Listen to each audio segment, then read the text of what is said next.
The most expensive auto repair, Matt. What is the most expensive auto repair? The one no one wants. Well, I can tell you what. If you hear a big kaboom and a thud, that's this microphone falling off its perch. But the most expensive car repair. Well, people come in and they want to know what maybe is in the future. So probably the most expensive, I'm going to say, an air conditioning AC job. I don't think it's most expensive.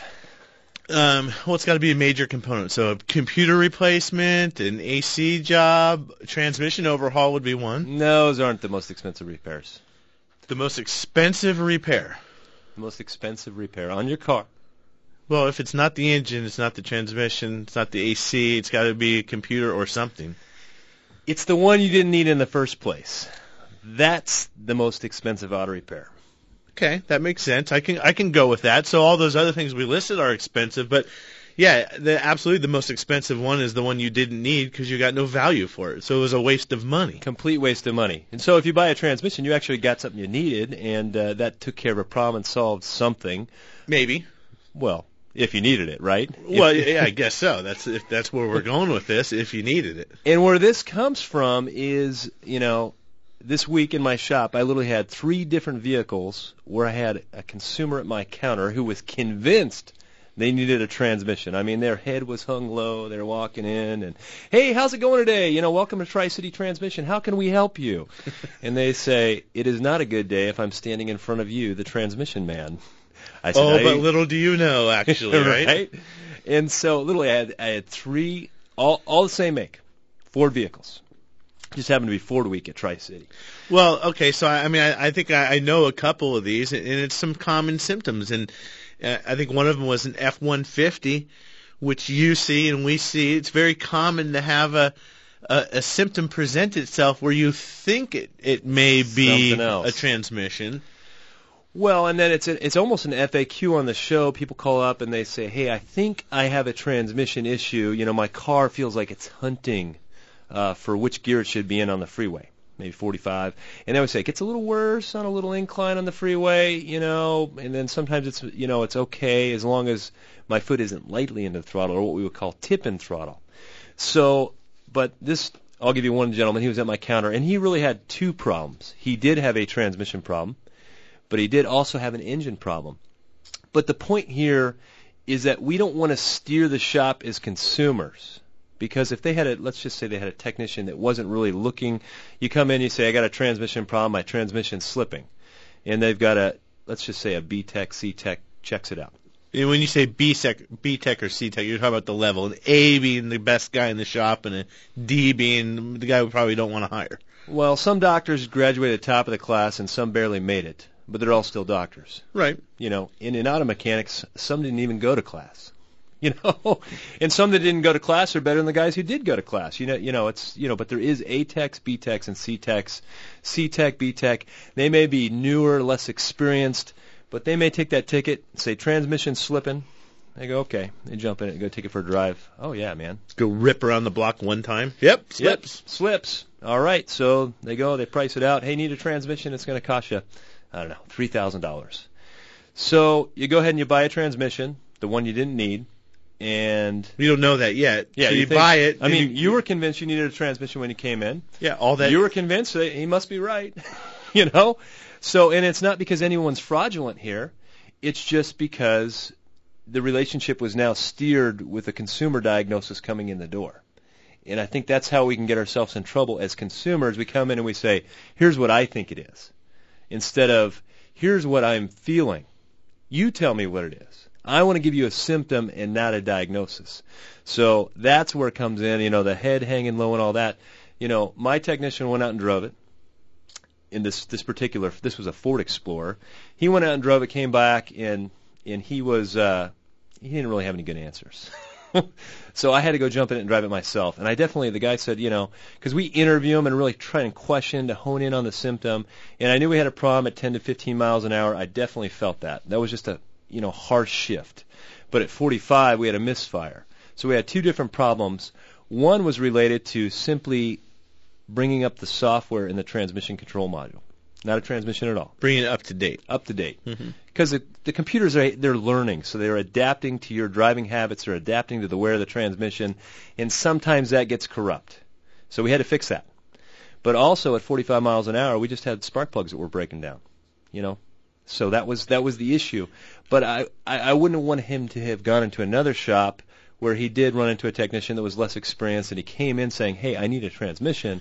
But when I called, he's like, "Well, you know, I don't even know if the car's even worth fixing." Well, yeah, and this is where it goes haywire, Dave. So however he got down the track of thinking he needed a transmission, in the worst case scenario, instead of going to Tri-City, where he ended up with some spark plugs and a computer reflash and some things that made what he thought was a transmission problem go away. That's great.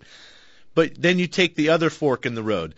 You go to the transmission shop who, oh, you think you need a transmission? Great. You send it back to the technician. Hey, this one's got a torque converter deal. Go test drive it. We got the okay for an overhaul. Right. He goes out. He drives the car. Yep. Oh, that's it. We're going to overhaul this bad boy. Put it in. They rip around the block. It doesn't feel like it does it anymore. Give the car back to the guy, and he goes back, and it does the same thing. A week later, he's calling back doing the same thing. So it ended up with that transmission overhaul it didn't need, and they go, oh, yeah, we just did another little tweak and adjustment while they threw some spark plugs in it real quick. And make it go away. And it went away. So that's how that goes. So like Dave was saying, it's best bring us good information. The relationship is always the best thing to have, but once Absolutely. you've established that relationship, bring good information and not what the guys at the water cooler in the office said or what happened to my neighbor's car who also has a Honda, even though there's an Accord, mine's an Odyssey, and it has nothing to do with anything. Right. They're not the same repairs. Bring us, facts. I deal in fact, in data, and that's what we need to help you get the best repair for your car. And be careful of broad statement diagnosis. You know, a lot of times on the show, like when you're calling in and you've got questions, we can talk through concepts about how cars worked. We know we got a traction control light on. We know a common problem is a speed sensor, or a vehicle stability control. We can talk through some concepts, but still, when you go to the shop, we really want you to know just how to go in there, say this is what's happening, and then let them do the work rather than you going in and saying, hey, I need a speed sensor. Because you're going to get you may get a speed sensor and then find out, okay, that's great, but really the traction control module is the problem. It had nothing, or the wire between the speed sensor and the module was the problem. So how do we go to the shop? How do we approach them? We let them ask the questions, and then we try and convey the information. But don't come in with a diagnosis, because some people will sell you a transmission or an AC job, AC overhaul that you mentioned is, hey, that is an expensive repair. But if you go in and you say, here's my Honda, I think I need the AC done, all Hondas, I've been reading online, they all 100,000 miles, they all need air conditioning, well, that may be true of and you said maybe the Civics that's happening. I'm just using. Yeah, one segment of that whole car line may have had a pattern failure, but that may or may not apply to your car. And that's what I say. Wisdom is competency in the complex realities of life. And you can't oversimplify and be so reductionistic about auto repair that one size fits all. So broad statements are definitely something to stay away from. And when you approach the counter, come with symptoms. Well, the background on this that you may not know about Matt and I is that we volunteer down at the Better Business Bureau, and I have for 6 years, and I think you've been doing it for 8 years. Yeah, but 10, yeah. 8 or 10, and we sit on the Automotive Repair Advisory Committee, and Matt and I were both former chairs there, and what we do is we look at auto repair that's gone wrong. So we've got a customer with a complaint, and he cannot resolve it with the business, and the business can't resolve it with the customer, and then that's where we come in, and we just review paperwork. We look at he said, she said, what does the paperwork say? We put all those things together, and it's a very common one for someone to go in for this problem and pay for a big repair and then have the same problem. So in some cases, they either fix the wrong problem or they got a repair that they didn't need. So, and what it is every 2 months, I think it is. Every other month we do it. There's 15 cases sometimes, so it's not like it's a big deal. And we're busy with that. It's really a panel of 10 or 15 automotive shop owners who have been around, have well-established, healthy shops in the industry, and we just look at the details. And I think that's the number one right there. Is I got something I didn't need. It's either that or the coincidental repair. I took my car into the shop, I got an oil change, and now my window in my back doesn't go down. Or Well, doesn't I go mean, up but or- that's happened. We could go through a whole list of those goofy things that you get in the car in the summertime, it's blazing hot, you roll down the window, and I forgot to tell you can't roll that down. Oopsie. Whoops. Or they don't tell you, and it's like, oh, did we break it? Type of thing. Okay, we are going to go with Daniel in Casa Grande on a 1999 Honda Accord. Go ahead, Daniel. You're on Bumper to Bumper Radio. I got a transmission problem. I took it into the shop to get rebuilt. The problem was it was slipping at first. I had to rub up real high in order to get it to move any. I took it into the shop. He said he replaced it. He rebuilt the transmission. Got the car back. Ran it for about 2 weeks, and I got the drive light flashing on my dashboard.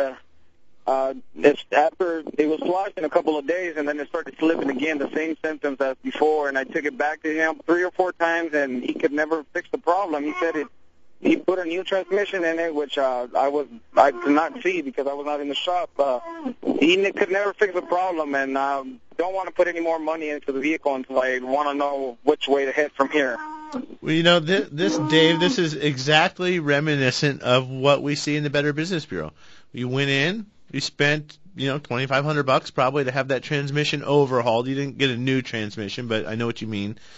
Right. And then the same thing happening, the same lights, and then they can't figure it out. So, where do we go from here? If we're in the advisory committee and we're vetting all this out, I guess the first thing we need to do is we've probably lost some confidence in the shop. I mean, I'm the consumer. How many times do I need to go back to these people? Right. I've already given them $2,500. Maybe they asked me for a couple hundred more and a couple hundred more.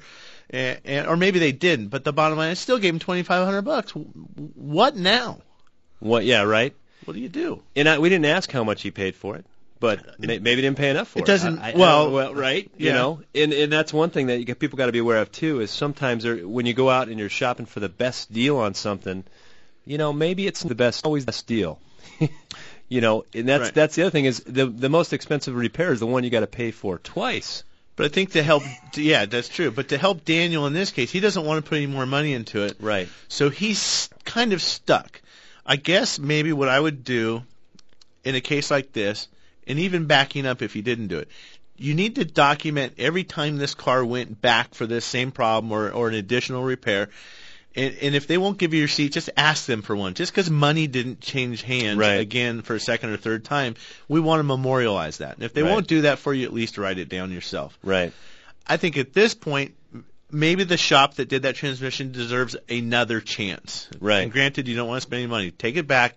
Ask them please. Ask them nicely. You can have their car for 3 days or whatever it is, but we need to have this solved. Right. And then after that, then if this was in front of the committee, we'd probably say, I know you don't want to spend any more money, but that's not the next repair shop's fault. Right.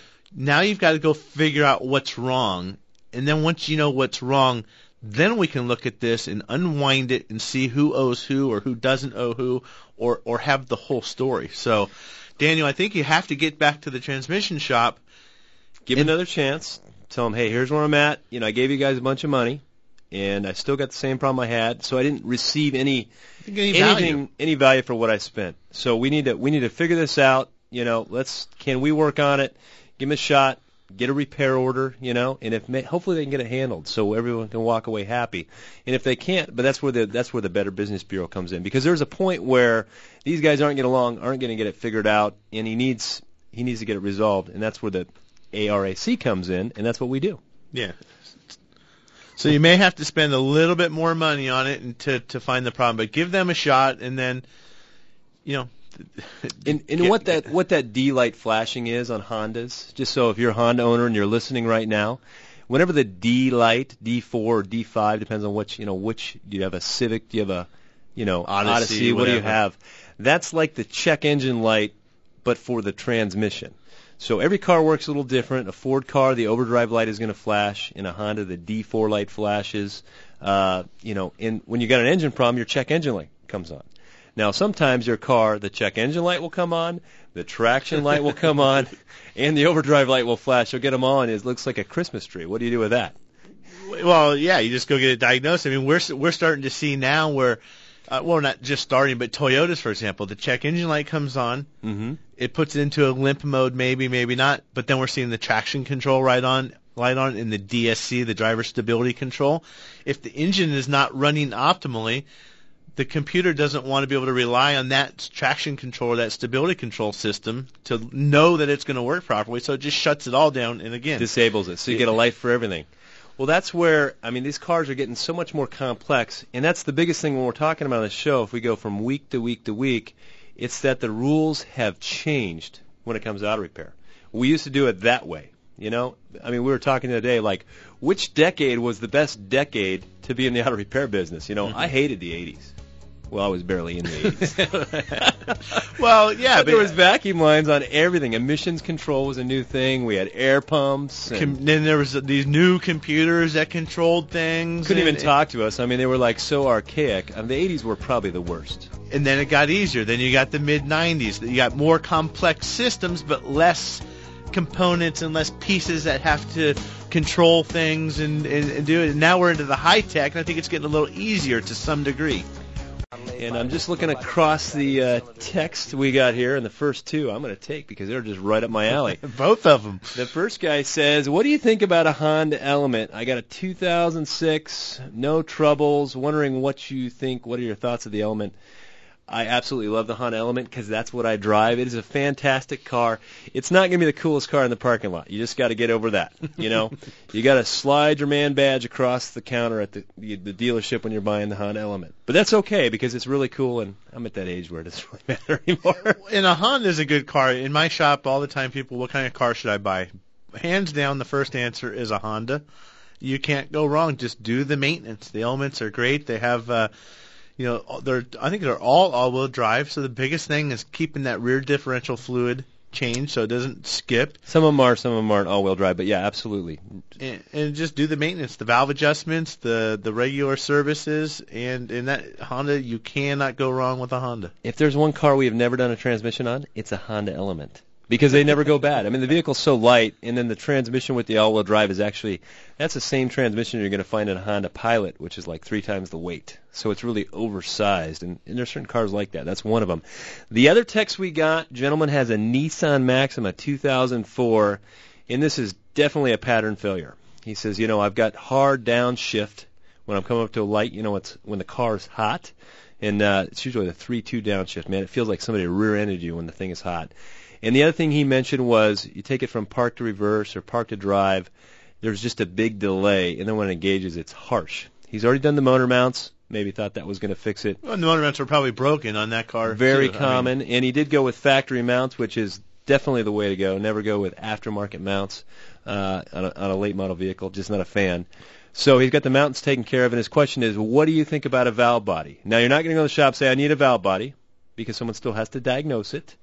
But the likelihood of a valve body problem is very common. A lot of people sell you another valve body, and it's super expensive. But this is where we can save you a lot of money by rebuilding the valve body that's in the vehicle. And it's really the solenoids. And a lot of people, there's questions about should we service our transmission or shouldn't we. The thing that kills these valve bodies is dissolved particulates in the fluid. The fluid doesn't get changed, and these solenoids are like little magnets, and it ties up the pintle. And so that's what we got to do. We got to rebush those solenoids. We got to hone some holes, put in some new valves, sleeve some things, and send you down the road. And that's the biggest thing is on the transmission is the diagnosis. I mean, Tri-City Transmission's our preferred shop when we're doing transmission overhauls. That's where we send them. And a lot of times, Dave, we'll prep the customer. We're 99% sure we think it needs an overhaul. But, again, we send it down to your shop, and we say, hey, we've got an okay. Here's what we're going, so I want to prep them worst case. Voila, you fix it with a valve body for 40% of the price of what we were expecting. So that's. So you're saying you've been wrong before?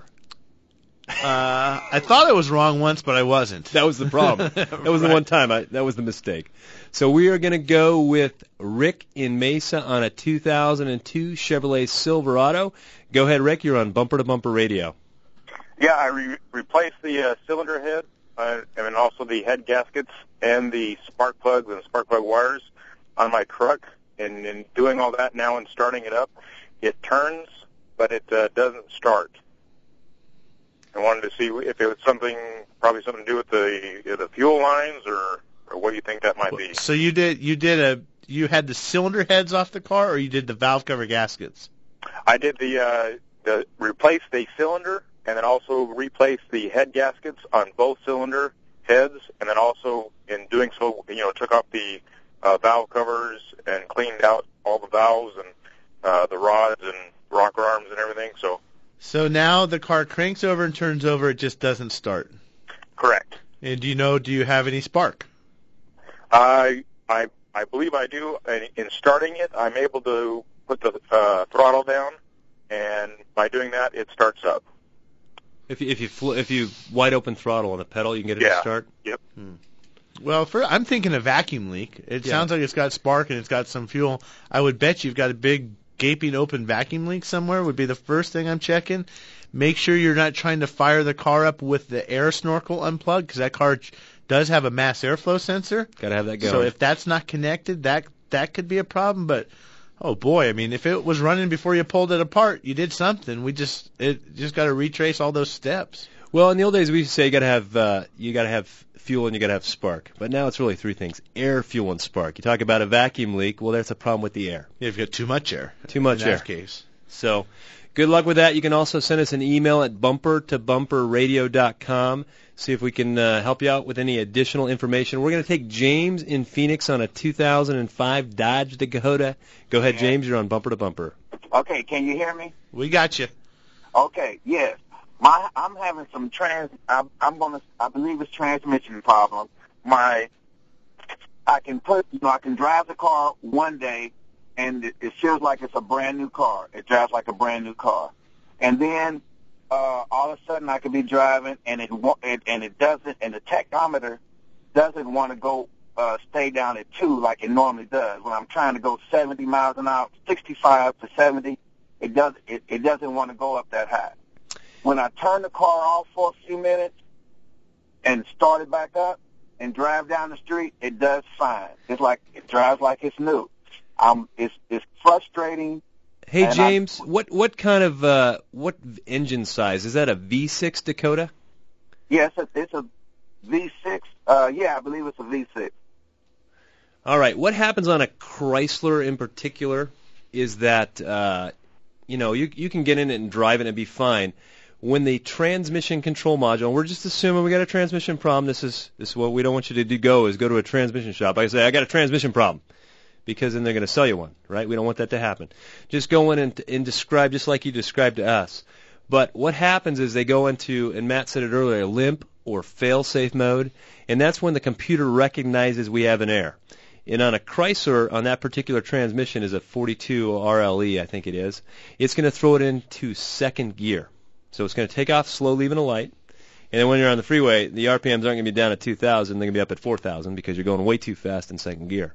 So when you turn the key off and turn it back on, the problem is going to seem to have mysteriously disappeared. The computer resets itself. It's like resets. Turning off the computer until you go back to that website you shouldn't have been on. So it's going to, when you cycle the key is what we call it, it is going to go away. And it may very well come back the next time it sees the error. And there's going to be a code in there, a diagnostic trouble code. Anytime you get a limp mode or a check engine light, there will be a code to usually go behind it. It's very rare that you don't have one. Yeah, in a lot of these late model cars, they'll do that. Mercedes, for example, when it detects an engine misfire, it's going to put the car into limp mode, and that's just basically what it is. You hurt your foot, but you can gimp your way home. It's going to cut back the car. Derate it, cut it back so that you're not destroying the catalytic converter, destroying the transmission potentially, overheating it. It's just enough to get you home. Get you to the side of the road, get you in, and also to get you to the auto shop. But you can, if you're stuck on the side of the freeway, you can't always cycle the key on a lot of these cars. Like even on the Chevy trucks, when you have a transmission issue, you got to cycle the key 5 times for 5 seconds each way to get it to go. So we're going to go with, looks like Steve in Surprise on a 1980 Chevrolet 1500 pickup. Go ahead, Steve. You're on Bumper to Bumper Radio. Yeah, my daughter has bought a 1980 Chevy full-size pickup, 350, four-wheel drive, Granny 4-speed. 62,000 original miles on it. Came out of a garage in Flagstaff. Kind of a friend of the family thing, so we know it's the real thing. Took it to my favorite driveway mechanic, and he said it was so pretty. He brought a tear to his eyes, and got everything tuned up, just basic tune-up, sailed through emissions. But your comment about the 80s being the worst time for things, is there anything we can, it's got a smog pump on it. The smog pump makes noise. The only thing making kind of a rattling noise. Is there anything now that we can do that eliminates things like that that aren't up to date? Can we eliminate the smog? Can we do something different? What can be done, if anything? You know, Steve, when Dave said 80s were the worst year, I mean, not that they're bad cars. They're just, just things, there was new complex items coming out that we didn't know about, and the learning curve was huge. My biggest complaint was the miles of vacuum hose. Yeah, well, especially on import cars. But if that 80 Chevy truck is pretty cherry and hasn't been hacked up, so to speak, and gotten a hold of, which it certainly sounds like it is, I wouldn't do anything. I would just leave it alone. That's a clean one owner. And the answer is no, because that still has emissions it has to go through, and those components need to be there. The air pump and the other items, they're serviceable. You can find replacement parts if need be. So I wouldn't be removing anything from the car. I would leave it as stock as possible. Oh yeah, that's a clean one owner, and it would bring a tear to your eye if it pulled up in your drive. You'd say, especially when they're unscathed, no one screwed them up, and there's been no hacks under the hood. Yeah, there's not random sheet metal screws or wiring butt connectors chopped up and air cleaner lids missing. A little duct tape to hold this down and that down. Duct tape is an amazing tool on the side of the road. Yeah, right. But it's only meant for that, to get you back, and then fix it right. Yeah, but so leave it stock, leave it alone. Don't take anything off of it or anything like that. Just let it be. It's time for Fact or Fiction. Well, before the show, Matt and I were reading up on because we said, what is the most expensive car repair? And this we came up the one you don't need is the most expensive one. And we were looking through the website and just combing information. We're always reading, and there's a lot of self-proclaimed automotive experts. I'm a self-proclaimed automotive expert, but I think I really am the one, But I came across this, and it was really relevant to our topic last week. Last week we talked about fuel injection service and smogging intakes and all kinds of craziness. So this little particular blog or article that we came across said fuel injection services before 100,000 miles are a total waste of money. So I'm asking you, Matt, the self-proclaimed automotive expert. I've been proclaimed by you, Dave. You proclaimed me. You know what? Today, right now, we are the number one automotive expert in town. That's right. Right now on the air. That's right. So, fact or fiction, after all that stuff we went through last week, that hopefully somebody retained just a little piece of that information that they can throw in their hip pocket when they need to get a fuel injection service at a later date. Fact or fiction? The statement is fiction, that it's a complete waste of money and doesn't need to be done until 100,000 miles. It's just dumb. That's one of those broad statements. Where they're just throwing it out there to create fear or to create whatever. But it's just bad information. The cars that we're seeing these days, they have carbon issues are a problem. You go back to the 80s. Speaking of the 80s, GM had top engine cleaner that you would pour down the carburetor. So it's not that we're cleaning the fuel injectors. We are getting the carbon buildup out of the engine. I mean, that's been happening forever. So we were talking before the show, and if this is like a quickie little add-on service at the local zip-it-through oil change type thing, then maybe it's not what you're looking for. But if you got a relationship with a good shop, which I highly encourage you to, I'm going to scold you if you don't, they should be able to explain, hey, this is what we want to do it, and this is why, this is how we do it, and this is valuable to you, and it's not smoke and mirrors or sparkle dust or any of that stuff. But if someone's just trying to sell you something for the sake of selling something so they look better on their spreadsheet in front of the other shop owners, then it's not good. So there's also a whole network of shops that we pull information from. So we're talking to these guys on a regular basis. They help keep us in the know because we don't work on every type of car. But if we need to know something from an expert that we know is an expert in a certain area, we'll give them a call. But there's a list of shops at bumpertobumperradio.com, and these are all hand-picked shops that Matt and I personally know. These are guys we go to lunch with, guys that we talk to on a regular basis, and guys that we trust when we need good information. We've got body shops on there, body shops that are going to work for you, not for the insurance company. Guys like New Image we had on here a couple weeks ago. One of my favorite shops, he's in Chandler, is Automotive Diagnostic Specialties and ADS, because there's a lot to say, and you might hear him advertising the show. But if there's guys that I really highly regard and say, these are the guys, and if you're anywhere near Chandler, this is the shop to go to. And they got some big fancy sand rails and custom old cars they work on, and they do a lot of cool work. But at the same time, they love to fix everyday grocery getters. I mean, it doesn't matter if you drive a sand rail. I wish I had one, but I can't afford one, or a sexy Honda Element.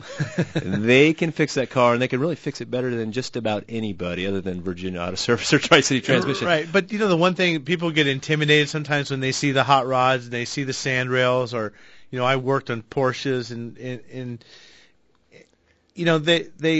they see these things and they're intimidated by it. Maybe they don't want to work on my car or whatever. But I think the carryover that you get when you get to a shop like Greg's at ADS, they have to pay so much attention to detail on this $100,000 sand rail or this engine that they're running on the dyno. That trickles down to your car. Right. The attention to detail and doing things right and technically correct as opposed to just putting them together. That definitely carries over. And the best quality about ADS, really Greg, that guy knows how to embarrass. He doesn't like anything not to go right. He is super OCD when he takes care of your car. And if something goes wrong, he absolutely does embarrass, and he absolutely will make it right. And it's rare that it happens, but when it does, that's a good quality you're looking for in a shop, and that's a good shop to have a relationship with. So without anything further on that, we're going to go with Dan and Gilbert on a 2002 Saturn L100. Go ahead, Dan. You're on Bumper to Bumper Radio. Hey, how's it going, guys? Excellent. Yeah, I have a 2002 Saturn L100, and I recently had a shop do my rear drums for me just because I don't like messing with them. And ever since then, my car shakes from 65 to 70, and then it smooths out after I hit 70. When you say they did your rear drums, what exactly did they do to did your rear drums? They replaced them because they were worn past below spec, put new shoes on, they put on new wheel cylinders and whatnot because one of my wheel cylinders was blown. Okay. Well, I'm thinking, just based off of that, I'm thinking the two are unrelated. Other than maybe some tires got rotated. That's a possibility. Because that, to me, sounds like a tire vibration. Not necessarily it could be a brake vibration because I have seen drums out of balance. Well, yeah, that's what was going to be the next question. Does the vibration occur when you apply the brake or just simply while you're driving at that speed? Just while I'm driving, and I've taken it to discount, had them do their road force balance, and they're perfectly fine. Okay. Well, a couple things. The balancing, we were going to go there. Maybe go back to the brake shop. I've had it happen a couple times, Dave. The brake drum out of balance. We had a Suburban absolutely kick our butts with the vibration. We're balancing tires, we're doing this, we're doing that, checking different things. And this was a case that when it was at my shop, we'd done some tire work, I think, or some suspension work, and then the guy went and had brakes done somewhere else, but didn't equate the vibration to the brakes and didn't tell us about it. And, I mean, it just... The bus, we were under the bus. Right. Not only that, they were putting it in reverse, backing over, forward, backing over. And it turned out that the brake drums were out of balance. We would take the brake drum, mount it up on the tire balancing machine to verify that. And that was a brand new drum. So maybe be looking there. I'd go back to the brake shop or whoever did the brake work and walk through that again with them, let them know what you had done elsewhere, that the tires were balanced and road force balance at that. Well, here's my question for you. Have you ever seen a tire road force balance good? Let's just say it's good. I mean, you can road force balance them. Doesn't mean, it could have. What was the pounds of road force? What were the measurements on those tires? Well, if they're going to take the time to road force balance it, they're going to identify the bad tire. So you're not going to go through the motions of road forcing and then leave it the way it is. They would. The whole purpose of road forcing is to properly match the tire and the wheel to the best shape, if you will, rolling down. But my question is, no two tires are alike. So one's got 20 pounds of road force. The next one's got 30 pounds of root force. The next one's got 40 pounds. You know, I mean, they could be all over the map. And when is someone saying, okay, this is the one that's going to cause the problem? Well, the threshold is at 20 pounds or so. So if it's above 20, you're replacing those other ones. Throwing the tire away. Yes. So I wouldn't discount that either because, you know, maybe it was a new guy in the road force balancer. Because I came to your shop and used your road force balancer with your guy. I mean, he was trying to show me how to use it. Man, he could have shown me 10 times. I would have still been lost. It's complicated. But I'm still, even so, if the tire's in balance, I bet you have a brake. I'm going to put my money on the brake drum, Dave. So that's the end of that. All right. Well, we've got Ken and George, and we're not going to be able to get to you. So we're going to take your call after the show. You know, we appreciate the call. You can also send us emails at bumpertobumperradio.com on the contact link. So back to our fact or fiction, fuel injecting services, broad statements. Who is really the expert? You gotta see where the information is coming from. You know, see what their background is, what they do, what does qualify them to be the expert. So just because you see a bunch of information on the internet, in what Jim coined the term Google Gnostics for car repair, you're going to read all kinds of information. And there's no filter on the internet for what's good information and what's bad information. You know what, Dave, we help out at the Automotive Advisory Committee. We're trying to promote this industry. And a lot of the people that you read about on the internet, and they have these blogs and these articles and these Yahoo things, they like to call themselves consumer advocates. And I don't think that's what we are. We're industry advocates. They are putting so much, I guess, if you were fear, maybe, because they get some hype around it. You can get it if you can write a headline. It's entertaining. That gets people riled up. Then it's good for your article. But I like to say we're advocates of this industry. We want this industry to be good, and we want to look good in the eyes of everyone.